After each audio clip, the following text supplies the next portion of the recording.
लोग इस बात को भूले नहीं हैं। जब संसद में प्रियंका गांधी एक बैग लेकर आई थी और उस बैग पर फिलिस्तीन लिखा हुआ था, मतलब साफ था कि सरकार हमास पर इजराइल के हमलों की निंदा करे। गाजा पट्टी इजराइल के हमलों के बाद कांग्रेस ही नहीं बल्कि पूरी विपक्षी पार्टियां सरकार पर इसलिए हमला करने लगी कि सरकार क्यों नहीं इजराइल की आलोचना कर रही है। तब से लेकर अब तक विपक्षी दलों का ये फैशन बन गया कि वे देश की समस्याओं, देश की मुश्किलों को छोड़ करके महज वोट बैंक की खातिर कभी हमास तो कभी किसी दूसरे देश की समस्याओं को लेकर धरना प्रदर्शन करने लगती हैं।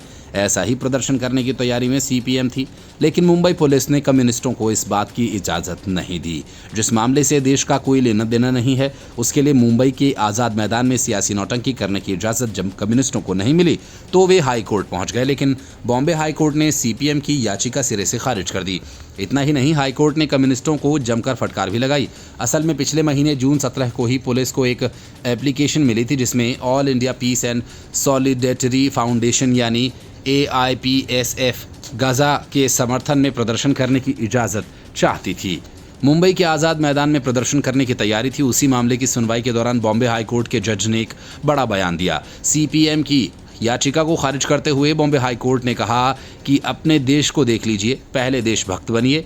इसे तो हम देशभक्ति नहीं कह सकते, अपने देश के मुद्दों के बारे में बात कीजिए। सुनवाई के दौरान बेंच ने इस बात पर भी जोर दिया कि सीपीएम की तरफ से परमिशन नहीं मांगी गई थी, ऐसे में इस मामले में उसकी बोलने की जरूरत नहीं।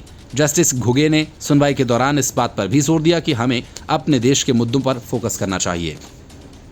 वे कहते हैं कि सीपीएम भारत की एक पार्टी है तो ये प्रदूषण, कूड़े के पहाड़, बाढ़, अवैध पार्किंग, ड्रेनेज जैसी समस्याओं को उठा सकती हैं, लेकिन आप ऐसे मुद्दों पर प्रदर्शन नहीं कर रहे बल्कि उन पर बात हो रही है जो हमारे देश से हजारों मील दूर मौजूद है। हम ऐसे मुद्दों पर विरोध दर्शन क्यों नहीं रखते हैं? सीपीएम की तरफ से वकील मिहिर देसाई ने कोर्ट में कई तर्क रखे थे। उन्होंने कहा था कि मुंबई पुलिस ने सिर्फ इसलिए परमिशन नहीं दी क्योंकि ये उन्हें देश के विदेश नीति के खिलाफ लगा, और लेकिन देश में तो हर नागरिक को विरोध करने की इजाज़त है।